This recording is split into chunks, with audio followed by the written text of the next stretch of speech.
Pada pertemuan hari ini, kita masih mempelajari bab 2, menjelajah dunia pustaka. Pada pertemuan lalu, kita sudah mempelajari kegiatan 1, kegiatan 2, dan kegiatan 3.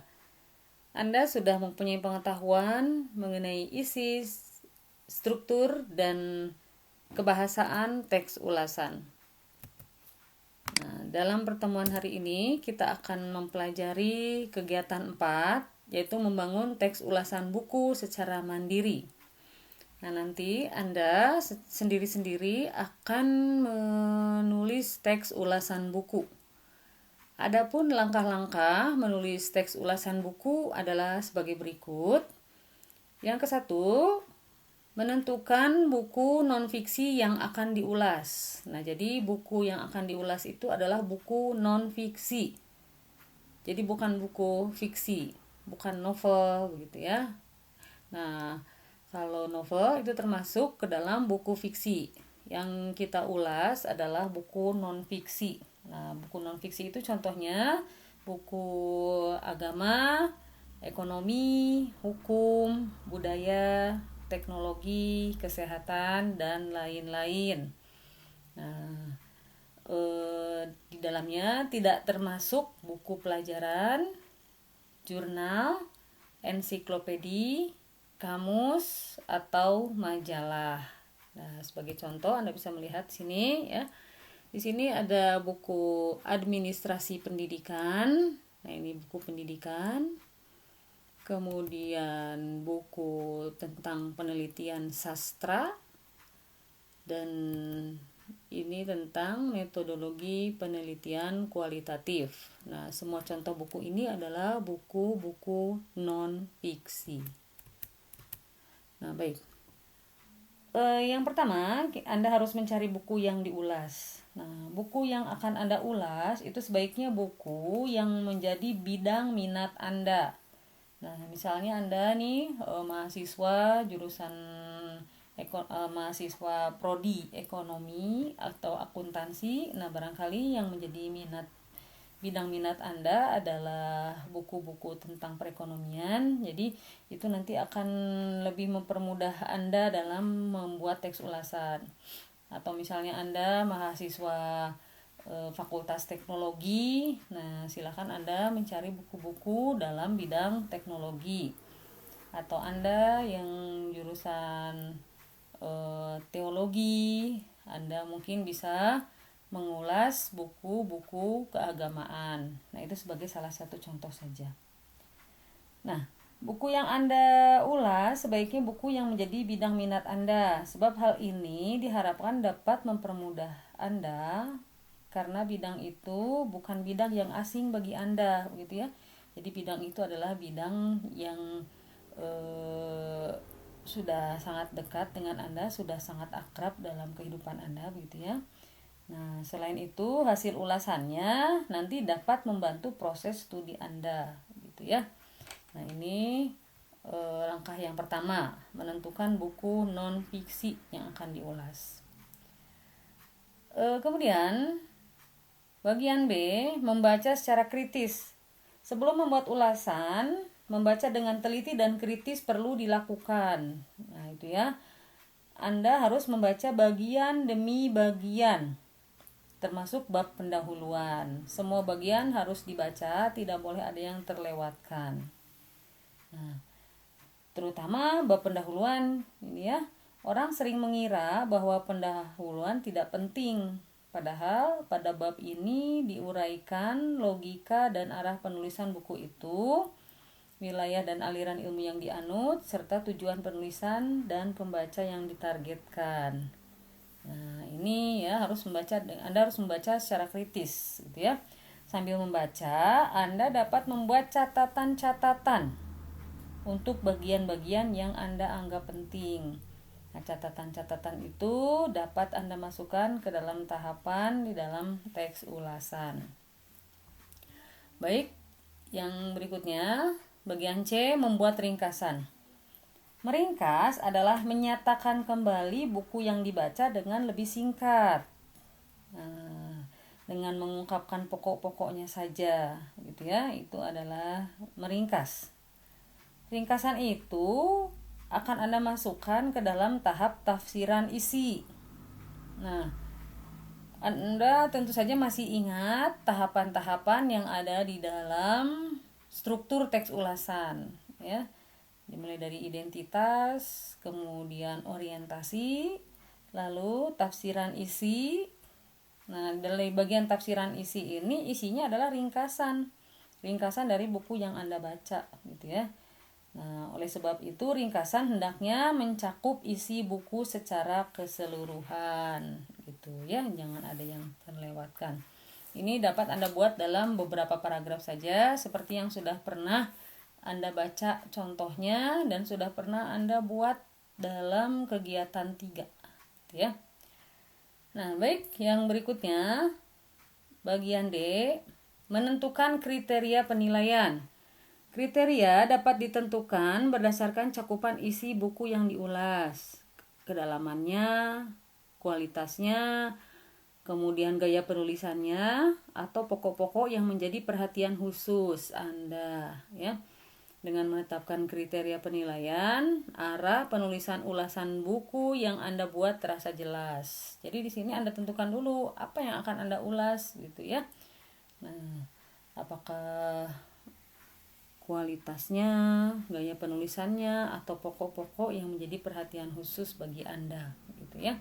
Anda bisa membaca kembali contoh teks ulasan yang sudah pernah kita pelajari pada kegiatan sebelumnya. Nah, berikutnya bagian E, mencari buku pembanding dan referensi untuk rujukan ya. Nah, buku pembanding yang dicari itu harus buku pembanding yang sejenis ya. Nah, pembanding itu dapat digunakan misalnya buku-buku atau bahan-bahan sejenis yang sudah terbit sebelumnya gitu ya, baik yang ditulis oleh pengarang lain maupun oleh penulis yang bukunya sedang Anda ulas. Nah, itu ya. Fungsi kita mencari buku pembanding atau referensi itu adalah untuk mempertajam penilaian agar penilaian Anda seimbang dan tidak sepihak gitu ya. Nah, barangkali Anda masih ingat pada tahap evaluasi di sana penulis teks ulasan membandingkan buku yang diulas dengan buku pembanding yang sejenis gitu ya. Nah, itu contohnya misalnya ini. Nah, misalnya kita akan mengulas buku administrasi pendidikan. Nah, ini buku yang akan kita ulas. Nah, untuk mengevaluasinya nanti kita hadirkan juga buku pembanding yang sejenis tapi masih tentang administrasi pendidikan. Nah, ini ya contohnya. Administrasi pendidikan ditulis oleh Engko Swara dan Aan Komaria. Kita cari buku pembanding yang sejenis. Ini administrasi pendidikan kontemporer dengan pengarang yang berbeda. Ini ya. Nah, nanti ini Anda cari seperti ini. Contoh lain. Nah, ini metodologi penelitian sastra bandingan ditulis oleh Suwardi Endraswara. Cari buku pembanding yang sejenis ya, masih tentang penelitian sastra, tapi ini ditulis oleh Nyoman Kutaratna. Nah, gitu ya. Satu lagi contohnya, metodologi penelitian kualitatif yang ditulis oleh Dedi Mulyana. Nah, kalau Anda akan mengulas buku ini, tentu saja Anda harus mencari buku pembanding ya yang sejenis. Nanti Anda sampaikan, Anda evaluasi. Kalau buku A itu isinya bagaimana dan melihat objek itu dari sudut pandang sebelah mana. Nah, nanti dibandingkan. Kalau buku B itu menulis buku yang isinya apa persamaan atau perbedaannya gitu ya.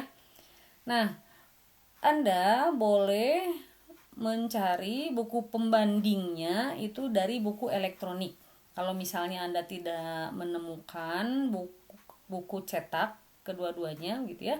Nah, buku pembandingnya Anda boleh mencari dari buku elektronik ya. Namun buku utama yang Anda ulas itu harus buku cetak. Itu ya.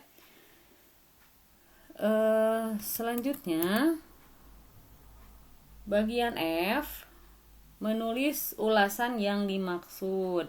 Nah, di sini ya, setelah 5 langkah itu ditempuh, yang satu mencari buku non fiksinya, kedua membaca secara kritis, ketiga membuat ringkasan, lalu menentukan kriteria penilaian dan mencari buku pembanding yang sejenis. Nah, barulah Anda menulis ulasan yang dimaksud. Nah, dalam menulis ulasan buku, pengulas hendaknya selalu berpegang kepada struktur teks dengan tahapan-tahapan yang menjadi kerangka teks. Nah, ini sudah pernah kita pelajari pada pertemuan sebelumnya ya, mengenai struktur teks atau tahapan-tahapan yang menjadi kerangka teks. Nah, ini harus Anda ikuti ya, Anda harus berpegang kepada struktur itu gitu ya. Jadi supaya benar menulis teks ulasannya. Nah, barangkali ada yang lupa. Nah, kita lihat kembali struktur teks ulasan. Nah, ini dimulai dari yang pertama adalah identitas. Nah, identitas di sini harus muncul. Anda bisa membaca kembali apa isi identitas itu ya, ada apa saja. Biasanya di sini menggambarkan atau mendeskripsikan buku yang akan kita ulas ya. Lalu tahapan yang kedua yaitu orientasi. Orientasi di sini adalah orientasi pengarang dan orientasi buku.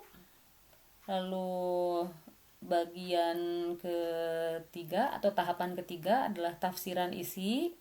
Ini adalah ringkasan isi buku yang Anda sampaikan dengan bahasa Anda sendiri, bukan dengan bahasa yang ada di dalam buku ya.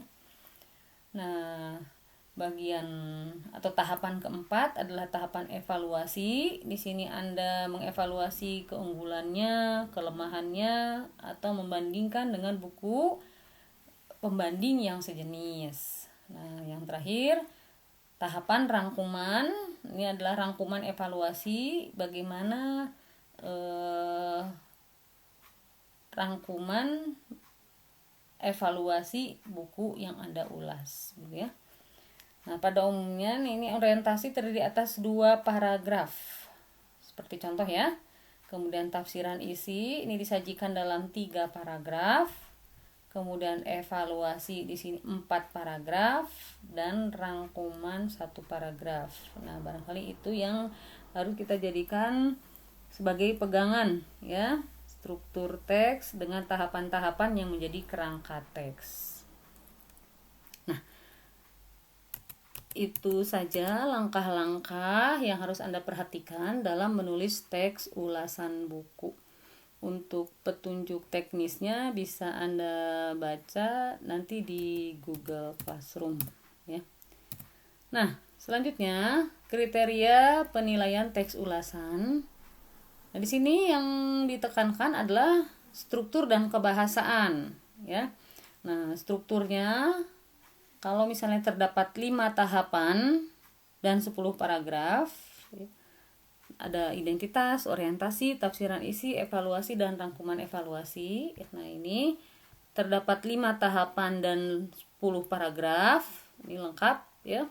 Kemudian tidak terdapat kesalahan kebahasaan ya, yaitu ungkapan dan ejaan. Ejaan itu penulisan kata, penulisan huruf, dan penggunaan tanda baca ya. Jadi yang dilihat dari kebahasaannya adalah penggunaan ungkapan positif, ungkapan negatif gitu ya. Nah, dan ejaan, penulisan huruf, penulisan kata, dan penggunaan tanda baca. Nah, itu nilainya 100 ya. Nah, yang kedua, terdapat 5 tahapan dan 10 paragraf. Ini lengkap ya strukturnya. Namun terdapat 1 sampai 10 kesalahan, baik ungkapan maupun ejaan. Anda akan mendapatkan nilai di antara 90 sampai 99 gitu ya. Nah, yang ketiga, ini kalau misalnya Anda menulis kurang dari 5 tahapan. Nah, kurang dari 5 tahapan, walaupun satu tahapan, ya, misalnya kurang satu tahapan itu tetap saja dihitung kurang dari 5 ya. Nah, kalau kurang dari 5 tahapan, otomatis akan kurang dari 10 paragraf. Ya. Kurang dari 5 tahapan dan kurang dari 10 paragraf, kemudian terdapat 1 sampai 10 kesalahan, nah nilainya 80 sampai 89. Ya, nah yang terakhir, kurang dari 5 tahapan dan kurang dari 10 paragraf, kemudian kesalahannya lebih dari 10, maka nilainya 70 sampai 79. Nah, baik, demikianlah langkah-langkah menulis teks ulasan dan kriteria penilaian teks ulasan. Terima kasih atas perhatian Anda.